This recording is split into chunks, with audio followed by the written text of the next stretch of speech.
So today we are going to discuss our start our next topic, that is on parallel operation. And what we will be investigating in this video is that first, why should we go for parallel operation? Then at the same times, what are the conditions the participating generators or alternators must fulfill?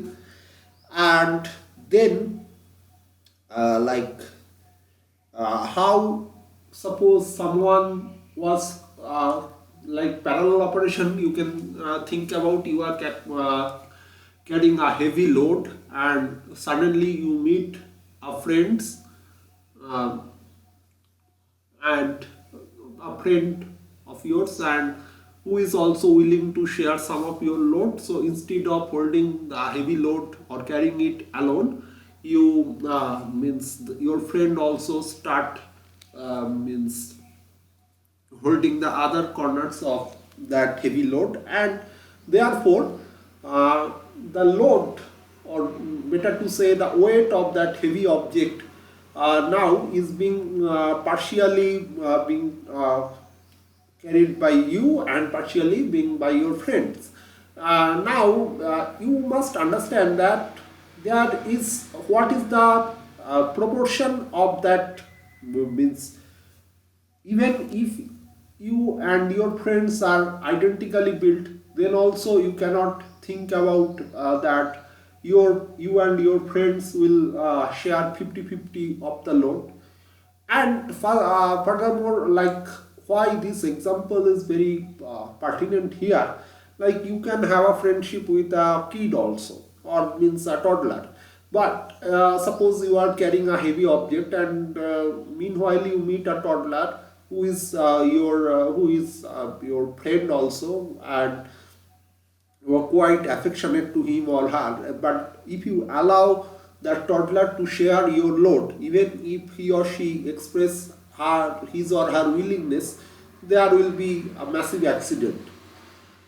So that is what is meant by the requirement condition. Technically speaking, if we start investigating the requirement condition, we will see it is more or less similar to our three phase, oh sorry, more or less similar to our three phase, just a minute, more or less similar to our three phase transformer uh, case. But as you know that, and that is why I love rotating machine, because here not only the demagnetizing mmf but also cross magnetizing things play a very important role, and therefore everything will come in play, that cross magnetization, everything will come in play. Now, first of all, let us try to understand the uh, like why it is practically preferred. Like, instead, suppose you need to supply one 10 MVA. Now, instead of having a 10 MVA alternator, you can have four alternators. All of them are 3 MVA rating. Now, they are if you allow them to operate together, then they will be able to share this 10 MVA load. But if you want to build a single 10 MVA generator, obviously you can argue that some four like manufacturing of four alternators and their its installation will also incur some cost. But even if you calculate, you will find that installing, like, all the features what we discussed, that practical aspects of replacing a single heavy transformer by a bank of three phase transformer, what was there, everything remains same. The condition for going to parallel operation and also every condition, physical condition remains same. Now, coming to technical thing, technically few things must be, you must check that, or those are desirable for parallel operation. Let me write it like prerequisite. their output voltage rating. Obviously, if the output voltage rating is not same, then there is a chance of circulating current, just like a transformer case.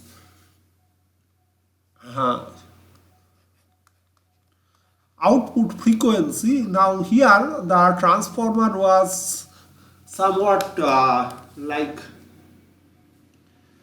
you know what, suppose someone is like someone is not having, means someone doesn't know how to shoot a revolver, so it is in some way he or she is lacking a skill, but at the some way it is somewhat means good if you consider the chance of him, that particular individual, to commit a crime with revolver.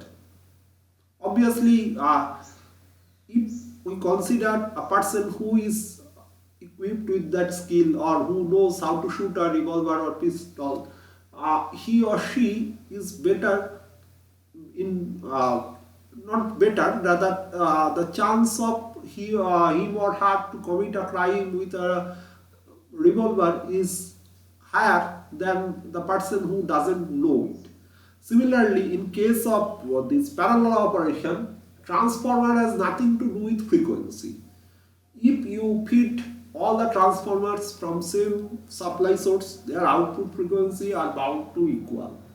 So you can disregard that aspect of getting same frequency across your participating transformer output, or not output, rather secondary terminals. But here it is first of all like feeding two transformer with feeding two synchronous machine with same governor is means just a kind of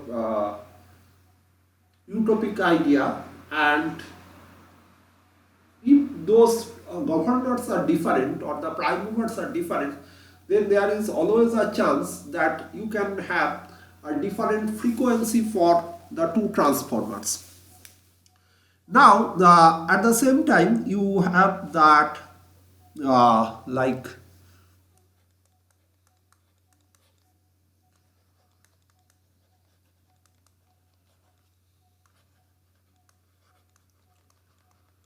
so why winding factors are so important? Because if your winding factors are different, suppose one transformer is having coil pitch factor Kp is equal to say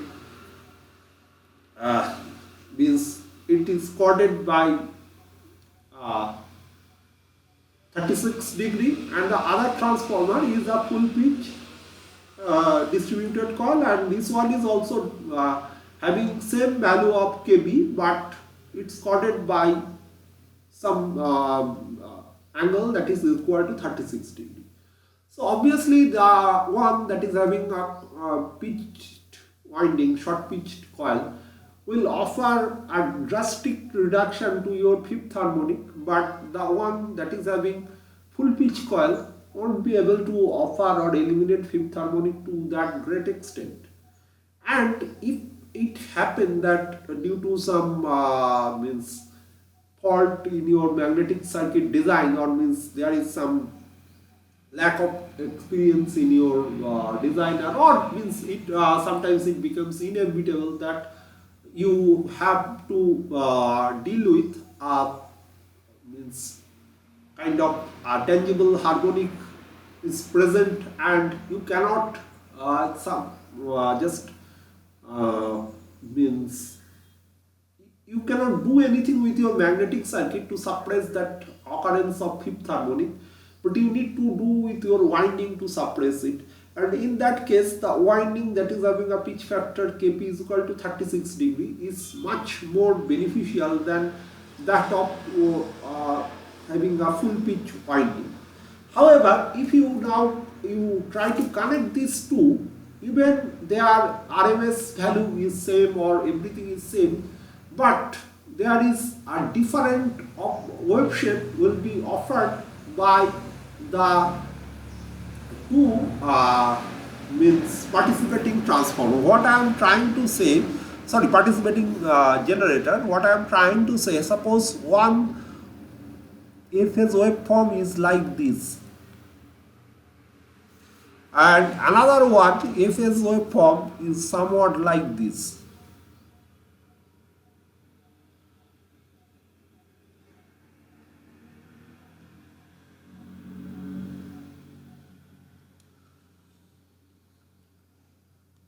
So you may ask me that what is the difference between this red and means this white card, because if we can see that their RMS value are equal, then we can connect them. There is no harm, and no, or not even a voltmeter or any such means normal measuring device will be able to detect it also.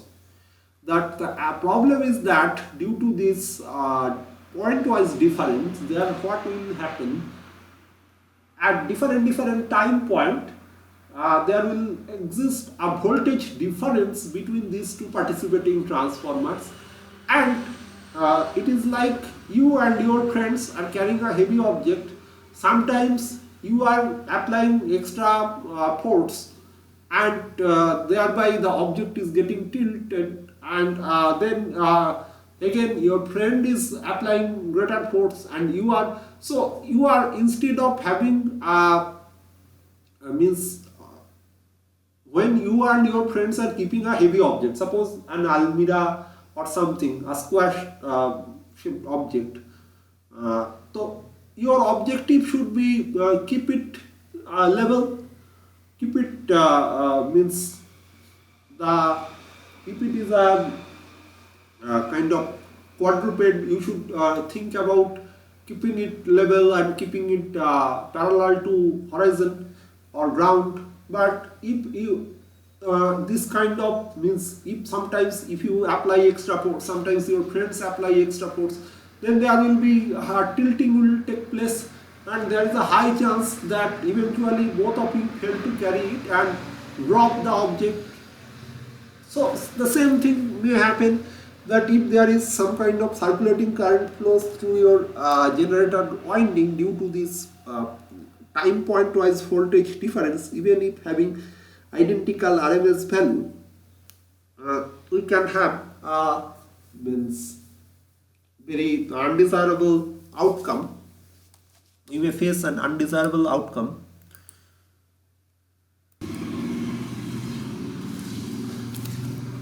Another important factor is that speed load characteristics.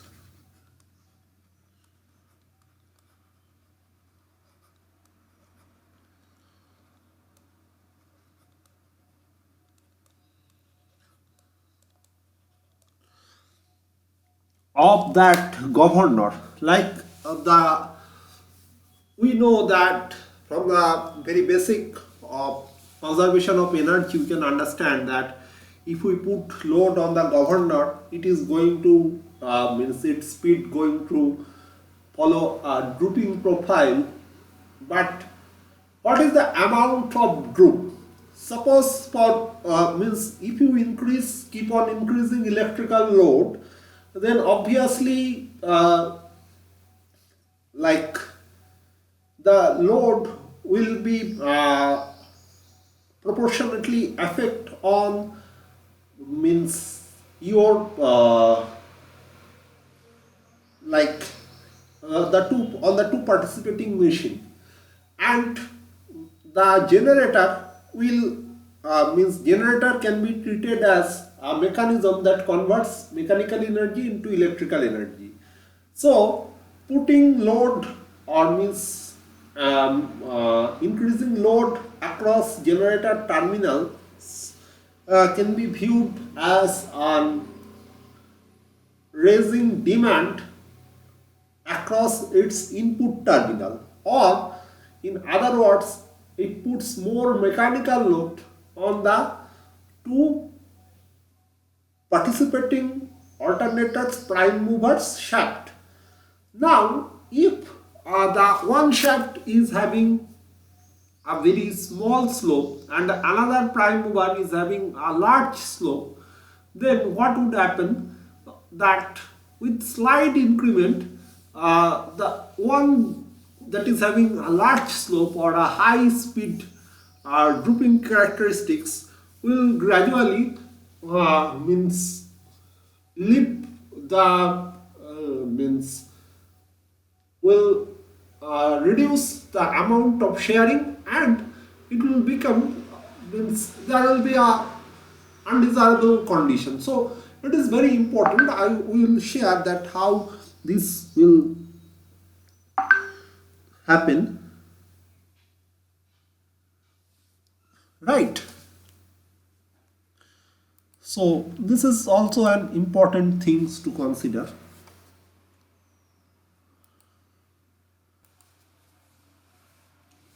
Then it comes to the factor of our impedance triangle of both the generators must be same, otherwise there will be some undesirable things.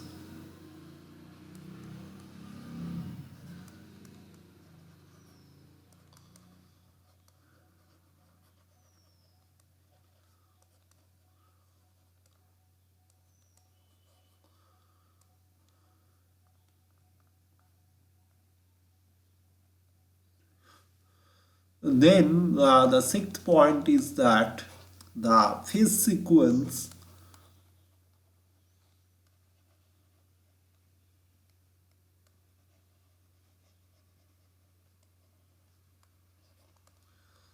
of the of the participating generators must also be same, otherwise you cannot keep them in synchronization.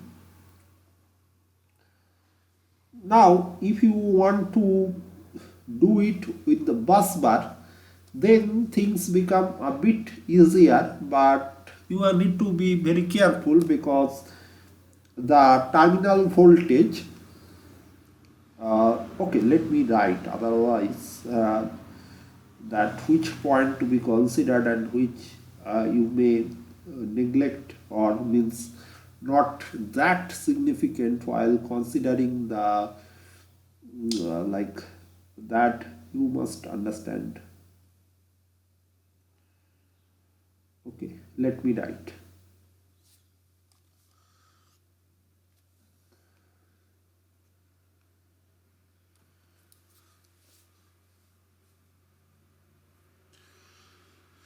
So for synchronization with infinite bus bar,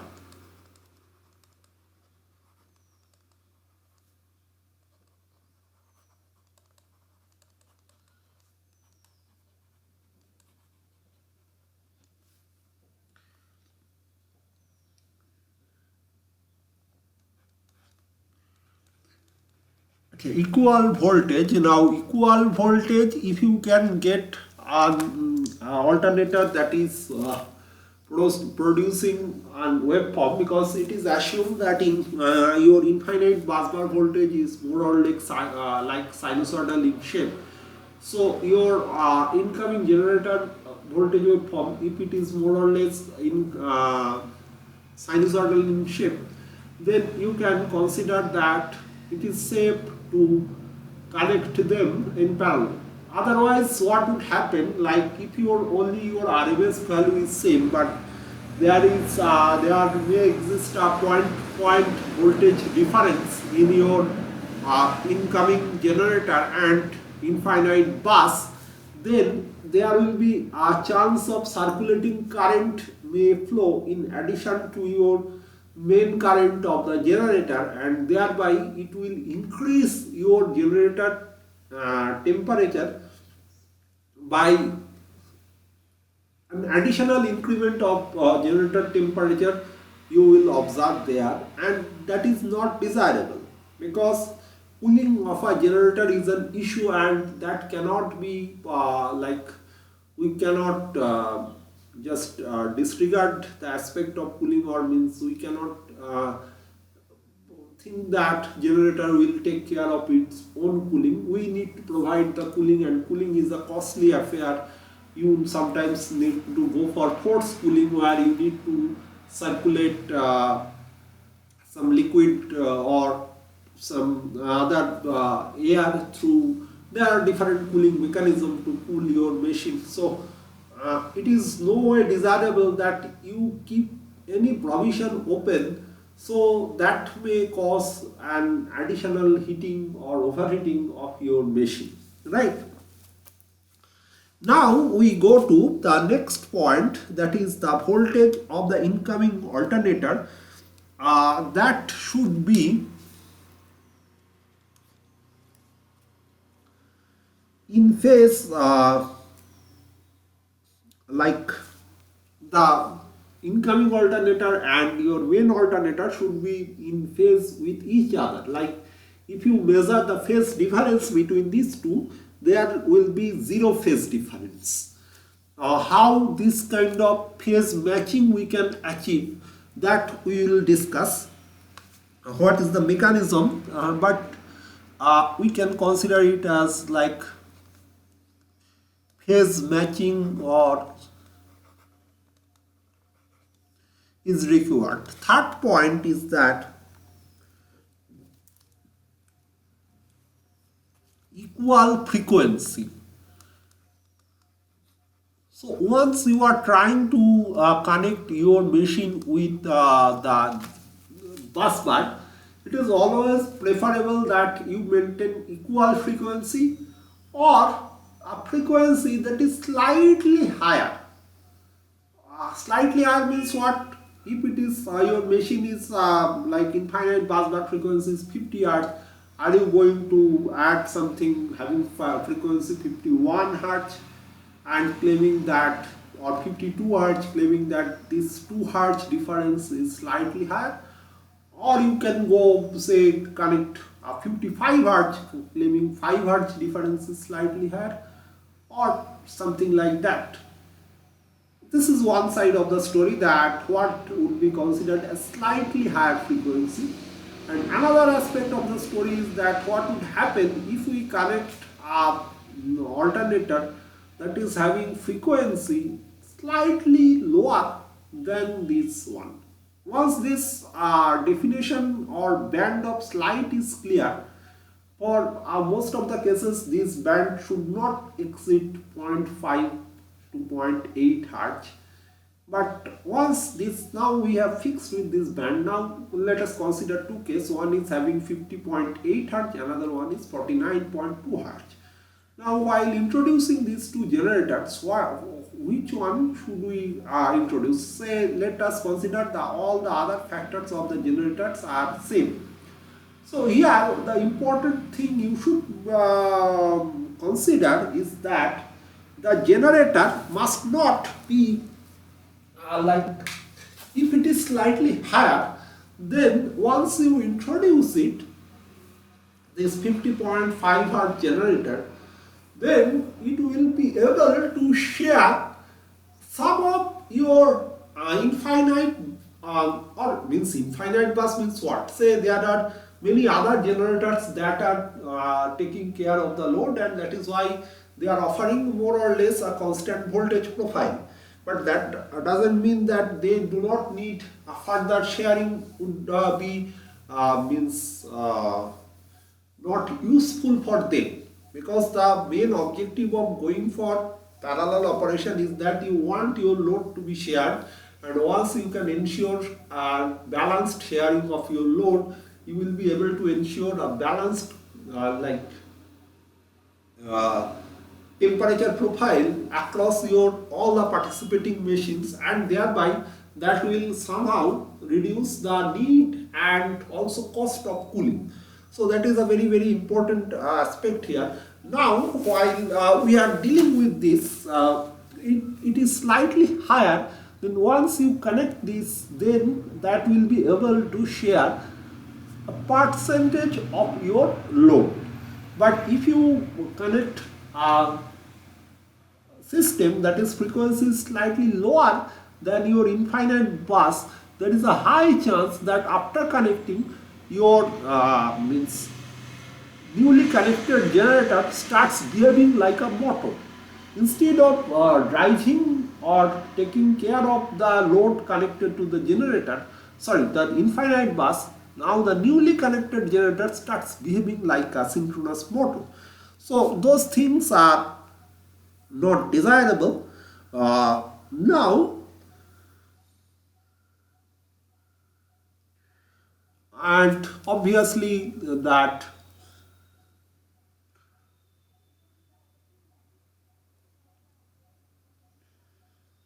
and also like phase matching means not only at an instance, also the phase sequence, right? These three conditions must satisfy to get a proper uh, operation. Now before we generalize, we will consider different cases. Oh, okay. We'll discuss first some mechanism to ensure proper synchronization, and then we'll discuss some means like we'll discuss case wise that if we do this, what, how, and how this is going to affect our performance. So here in this diagram you can see that how we can connect these two transformer using two generator with a synchronized means main bus. So here one thing is very interesting to note that this is a typical arrangement of that should be means followed before we connect generator to our synchronizing bus. But in this one there is nothing much technical to discuss, rather it is completely descriptive, and if you read it once, I hope you will get it quite clearly. So instead of discussing this particular topic, let me discuss equations and their interpretations so that make much sense to you. This is kind of description like uh, means what and how synchronizing should take place in reality or in laboratory during laboratory exam. So I am not going to waste much of my time on this. Rather, I would like to discuss more on the division of load between two alternators in parallel. Here also, I will not waste much time because I hope, and even if you have forgotten, please go to that topic of, or I have one video of parallel operation of transformer. So in that video I have discussed the load sharing of transformer, the same concept, the same exactly same concept is applicable here. How now you may raise a question that, sir, you said here cross magnetic field will play a role, and you are now saying that it is something first of all here first when I am talking about this parallel operation of transformer means that is exactly identical to transformer. I am referring to a case of cylindrical synchronous machine, either cylindrical synchronous machine or a salient pole synchronous machine, that is in saturation, where xq is playing the role of xs. xs is your cylindrical rotor synchronous machine armature synchronous reactance xs, and for salient pole machine during saturation we know that xq xq is what? That is xl plus xaq is playing the role of xs. So in that way we can deal with this, and once we deal with this particular problem, what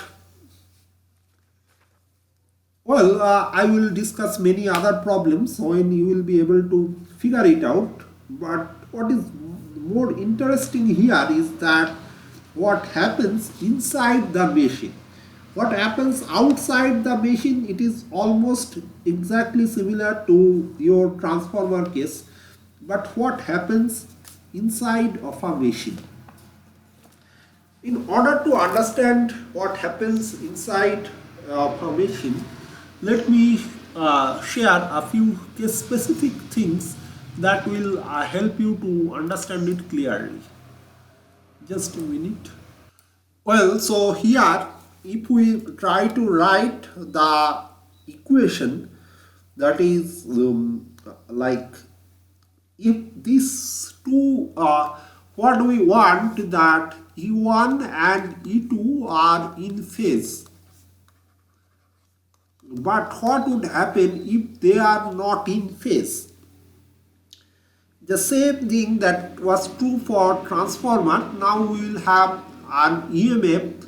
We can write it ER, that is responsible for circulation of circulating current, will be like this. Just let me insert that image.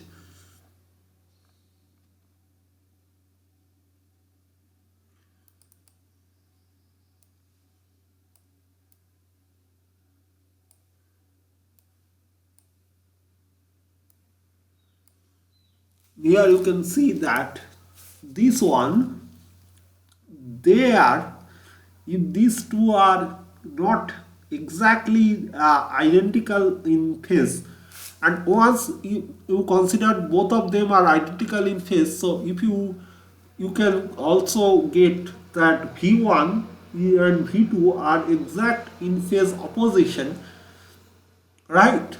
Means from a common ground, if you see, then E1 and E2 will be exactly 180 degree means out of phase, right? Now in that case, if that things are means this is the phasor diagram, so what you will get here is that if say this is our E1, the desirable position of E2 is exactly here. So the resultant circuit, if we consider xs1 is equal to xs2 is equal to xs, that circuit that comprises an impedance value or reactance value of 2xs has zero voltage. And that zero voltage, when you will get that zero voltage? When these E1 and E2 are exactly equal in magnitude and exactly in phase opposition. And this phase opposition will only happen if you consider the proper phase sequence and phase matching. Now, if it is not the case, suppose E2 is shifted by an angle of theta, then what would happen? You will get a certain EMF value, that is ER. You can figure it out.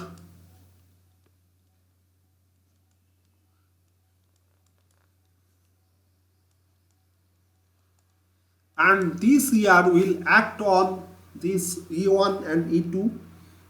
So we can write it like by applying little sense of trigonometry, we can write it will be 2e cos 90 minus theta by 2, that will be 2e sin theta by 2.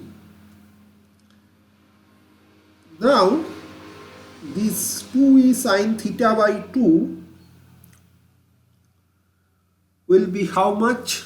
This will act on our 2x. So circulating current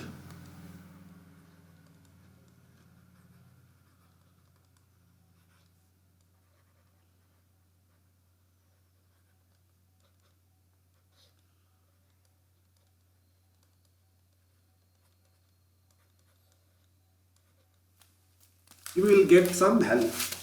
Now, apparently, this discussion is utterly meaningless because it is very rare that we perform such synchronization of two alternator. Then why I am wasting time on this particular topic? Because the typical nature of this current, if you observe the nature of this current is lagging here by an angle 90 degree. This current is lagging here by an angle 90 degree. Oh God.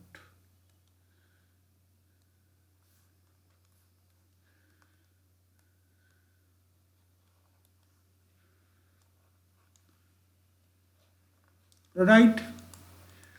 If this is lagging here by an angle 90 degree, then what it is trying to do, how this will work on your total system. This here will somehow try to make this difference.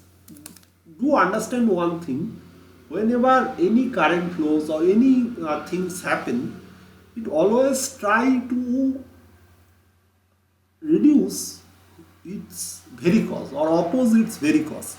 So when you are considering this this I, you can understand this I will try to reduce the difference between these two circuit, and thereby it will try to reduce the gap due to these circuits. Like this gap, when you are talking about this gap, then, or if you find it too difficult to realize, think about the component wise values of I. Obviously, when you are considering E1,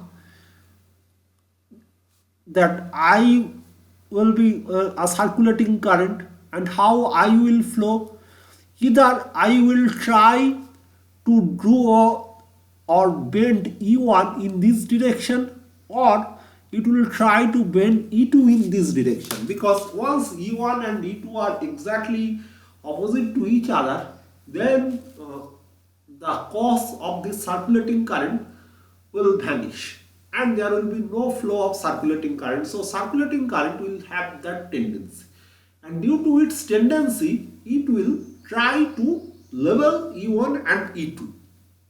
Now see, unlike transformer, here it will play some additional role, and what is that role? That role is known as synchronizing power. What is that synchronizing power? Try to understand the physical thing, like how this can happen. These two are not in phase or lagging or not in equal in magnitude. This will happen only when you are having your, okay, let us consider one thing for your ease of understanding. Let us consider that E2 is exactly in phase opposition but slightly smaller in magnitude than E1.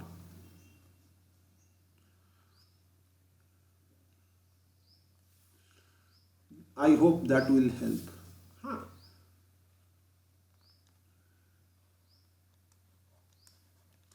Clearly, E2 is in exactly phase opposition with E1 but slightly smaller in magnitude. Now, what would be your difference? Difference will be E1 minus E2, that much voltage. Now what about I? I, if you consider E1, then that will be the current direction of current flowing in this way, right? So if you see here, the I will obviously lag E1 by an angle 90 degree. Now if I is lagging, then what about this drop JIXS1?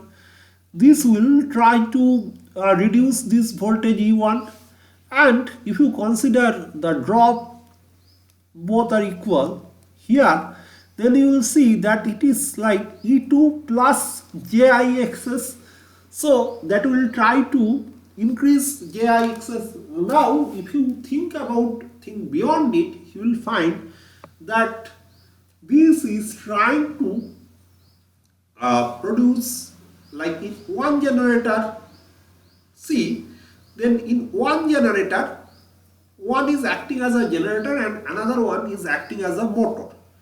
Now one generator is delivering your this current is purely lagging, so generator is delivering lagging current.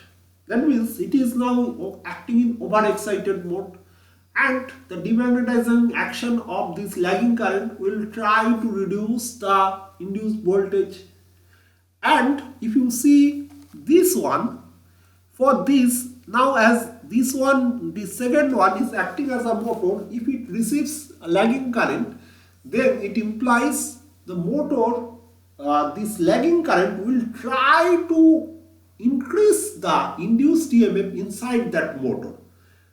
In a nutshell, what we can conclude, that this current will try to level this, and by doing so, it will try to alter the voltage. So it is, everything is same like transformer, only difference is that this current is now will generate a power that has a typical name, is known as synchronizing power. Now I am talking about only voltage difference. This current is responsible that if there is a phase difference, this current will also try to correct the phase, and what I was trying to draw at the first place. So how many diagrams I draw, that won't make much difference until unless you try to draw a few diagrams by yourself and try to realize that how this synchronizing power that is given by this per phase value 3 your EI your sine theta by like EI sine theta, or 3 this let me consider this as IC, or it is like 3 EIC sorry, it is like 3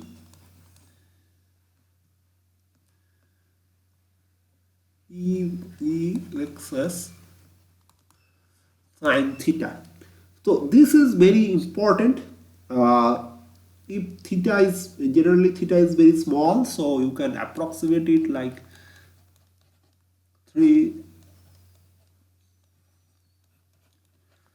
Only a small amount of synchronizing power. Why it is physically it is desirable that it is small. Otherwise, there will be immense pressure will be applied on your machine winding, and that stress is not good for your condition for your physical machine, right? And if you try to figure out the synchronizing torque, what I discussed just now, that E1 and E2, they are only differ in magnitude, and this will correct the magnitude. that is only in terms of magnetizing and demagnetizing action. But once you consider E1 and E2 are slightly out of phase, then an action in not only demagnetizing action, another cross magnetizing action will be there to correct the phase of your winding, right? Just a minute. Now see that what we will do, we will see if we change the effect of input power. So if we change effect of input power on one alternator,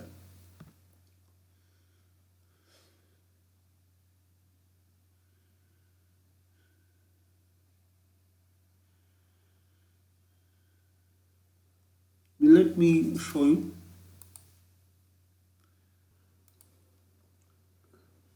Now we are investigating the change in prime mover input power.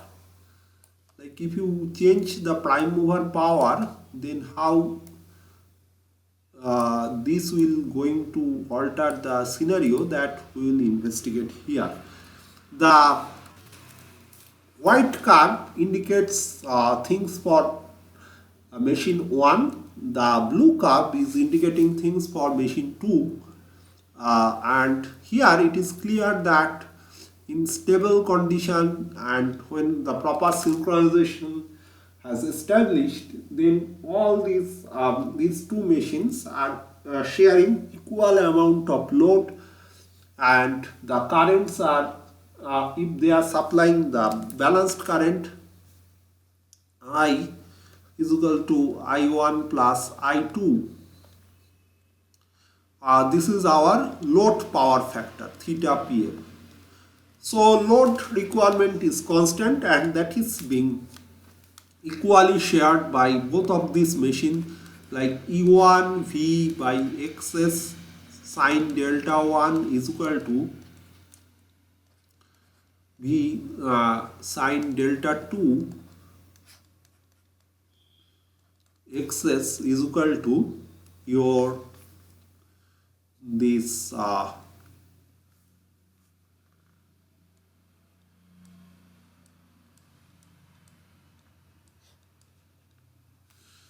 now it is clear that once you made a change, what change you can make is that if you increase one prime mover input, say machine 1 prime mover input, then how this prime mover input is going to affect?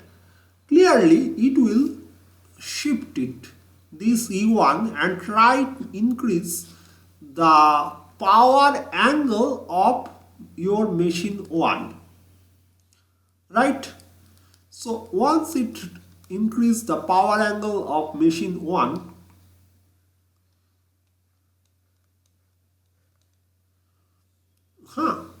then what would happen? The change in power angle, then these two will not remain same. Clear? So now what would happen to this side? In order to understand this, what we can do is that instead of dwelling here in this clumsy phasor diagram, I can give you another simple view. If we draw the previous power angle case, then it was like this is the total load power requirement, load power triangle. This was load kVAR and this was load kilowatt. So here the bottom side was for machine 1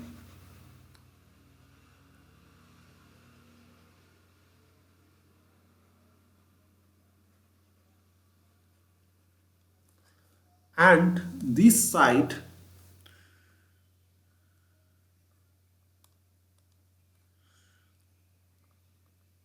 for machine 2.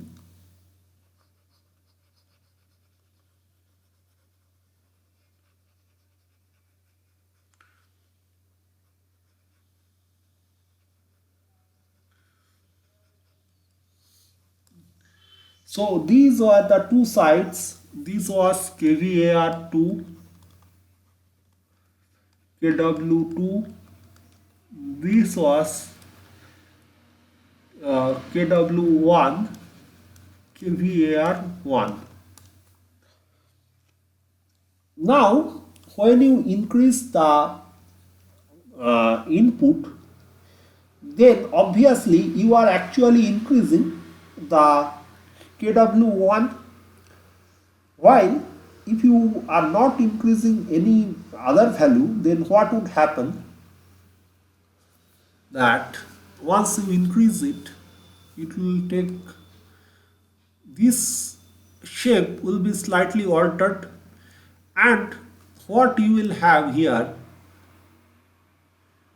this kw1, previously it was here, now due to increase in your input power of one machine, because see, your load remain constant and your voltage across two machine, if you keep this V constant, then the load power will remain constant, because load power is Vi cos theta.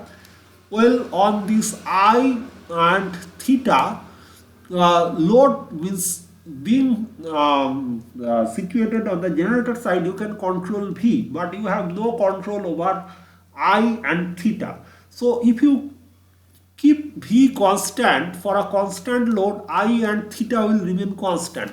So this triangle, this is due to load power triangle. So if load remain constant and if you keep terminal voltage remain constant, then the load power triangle will remain constant. However, you are increasing power input to a particular generator, mechanical input. Now once you put more input, it must result in some way, or it must be counterbalanced in some way. So what we will have is that the power of the second machine will now decrease.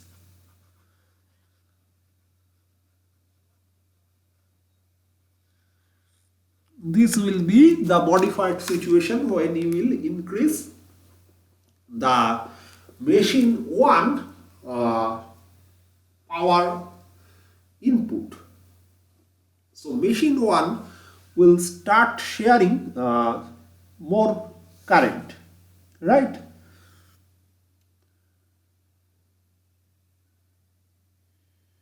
Well, but do you think it will be in that way?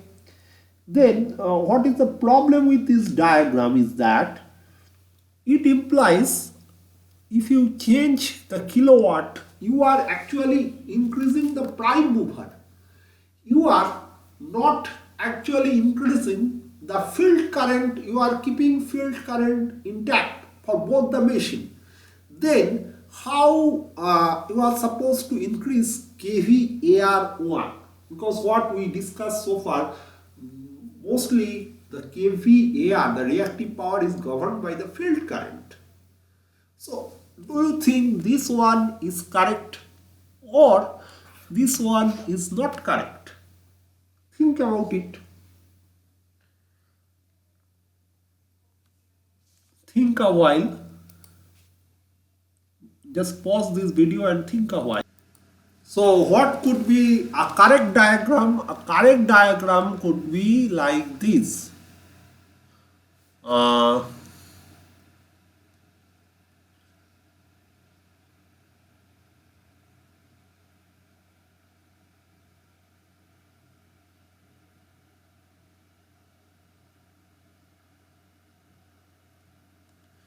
Correct diagram would be something like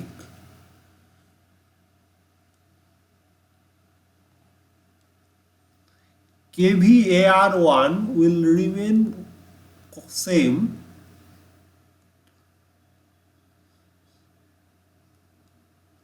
as it was, but kW1 will increase.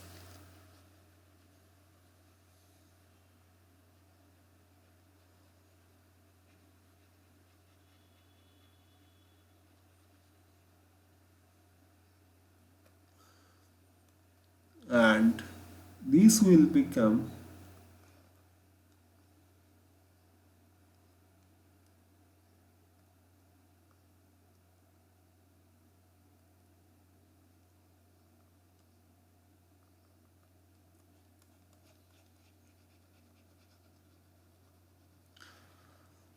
so. In the same way, we can analyze what would happen if we change, if we keep field excitation constant and the prime mover input constant and change our this our field excitation, what would happen?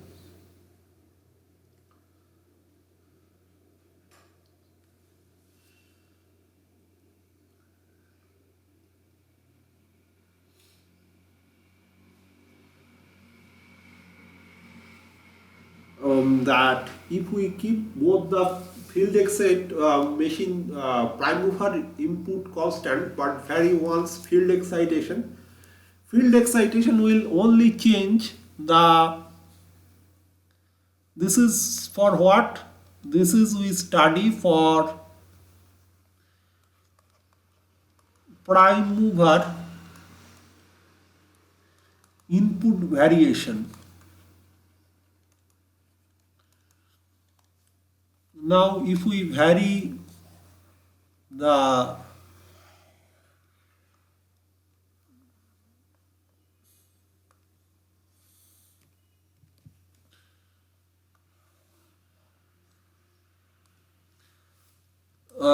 means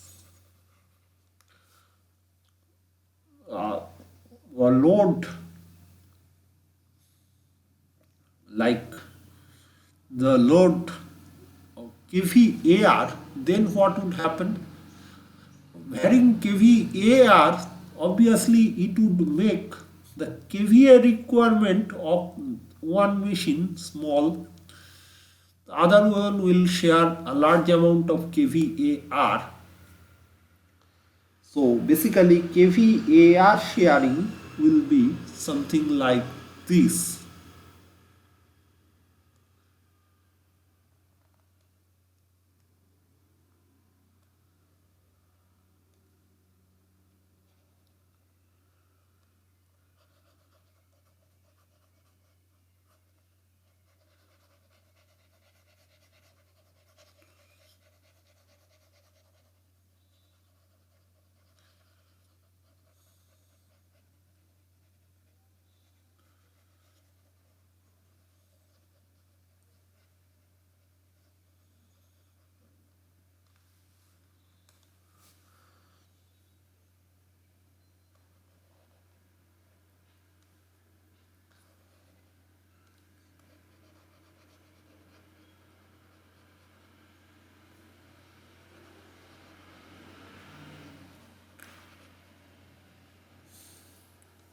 This is when you vary uh,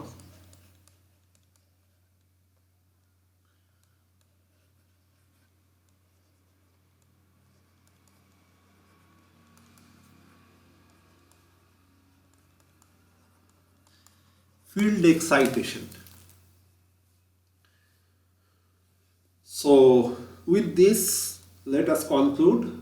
Next day we'll see that while the two machines are in parallel, what are the conditions their governor must satisfy, governor or prime mover must satisfy. We'll study in our next video.